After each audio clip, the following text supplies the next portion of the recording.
মধ্যে আরেকটা প্রভিশন আছে, এটা খুব জেনারেলি বলা হয়, সেটা হলো ধর্ম বর্ণ এই ব্যাপারে বৈষম্য করা যাবে না। ধর্ম বর্ণ বা কাস্ট, সেক্স, রিলিজিয়ন এইসব ব্যাপারে করা যাবে না। কিন্তু জানেন, খুব কষ্টের ব্যাপার, বাংলাদেশে সবচেয়ে বেশি বৈষম্য হয় রাজনৈতিক পরিচয়ের কারণে।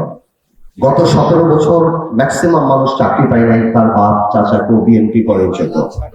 আমার মনে হয় সংবিধানে রাজনৈতিক পরিচয়, পলিটিক্যাল আইডেন্টিটির ব্যাপারটা ইনক্লুড করা সবচেয়ে ইম্পর্টেন্ট, যে পলিটিক্যাল আইডেন্টিটির ব্যাপারে কোনো ধরনের কোনো ডিসক্রিমিনেশন করা যাবে না, on basis of political identity. তো আমি মনে করি সংবিধানে এই জিনিসটা থাকা উচিত।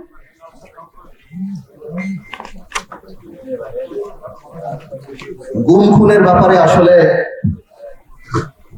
কোন সংবিধানই পৃথিবীতে গুম আর খুনের ব্যাপারে সাপোর্ট করে না।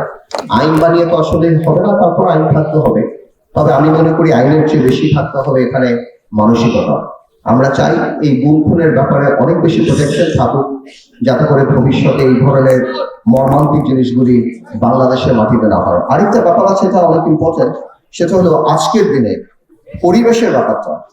আমাদের 18 ক জীববৈচিত্র্য, প্রাকৃতিক সম্পদ, পরিবেশ রক্ষা, রাষ্ট্রের নিয়ন্ত্রণ, এইসব ব্যাপারে কথা বলে, আমাদের প্রস্তাবনা হলো এই জিনিসটাকে আরো অনেক ইম্পর্টেন্স দেওয়া, সবুজ ও দূষণমুক্ত পরিবেশ তৈরির জন্য কমিশন গঠন করা, টেকসই উন্নয়ন লবার, সবচেয়ে বড় কথা হলো মানুষকে এডুকেটেড করা, স্কুল কলেজ মসজিদ মাদ্রাসা সব জায়গায় বোঝানো যে পরিবেশ আমাদের জন্য কত ইম্পর্টেন্ট, যে পরিবেশ না থাকলে কিন্তু বাংলাদেশের মাটি থেকে আরম্ভ করে বাংলাদেশের আকাশ পুরোটাই কিন্তু আমাদের।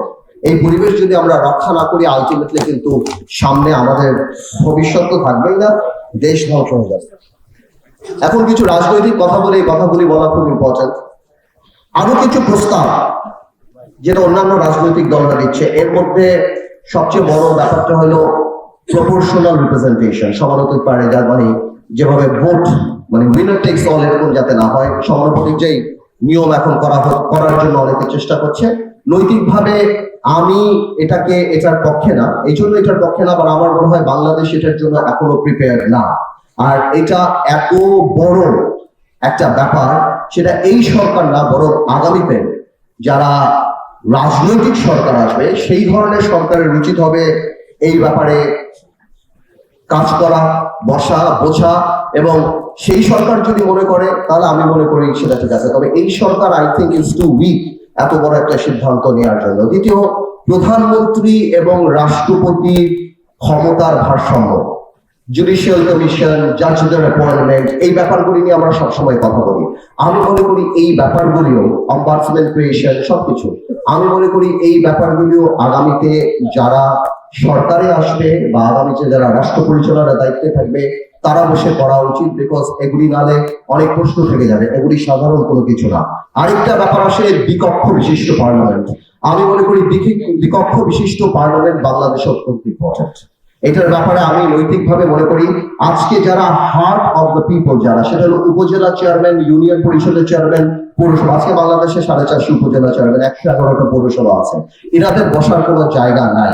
এরকম একটা কক্ষ যদি হয় যেখানে তারা বসতে পারবে এবং বাজেট নিয়ে তারা কথা বলতে পারবে, অথবা এদেরকে বাদ দিলাম, সমাজের অনেক গ্রহণযোগ্য মানুষ আছে যারা সমাজে এই রাজনৈতিক ধাক্কি বা এই নোংরামি পার হয়ে তারা রাজনীতিবিদ হতে পারে না, তাদের এক্সপার্টিস থেকে, তাদের কন্ট্রিবিউশন থেকে কিন্তু আমরা দূরে সরে যাচ্ছি, আমরা কিন্তু পাচ্ছি না। তো আমরা মনে করি এই ধরনের মানুষদেরকে অ্যাকোমোডেট করার জন্য দ্বিকক্ষ বিশিষ্ট পার্লামেন্ট কিন্তু অত্যন্ত প্রয়োজন বাংলাদেশে।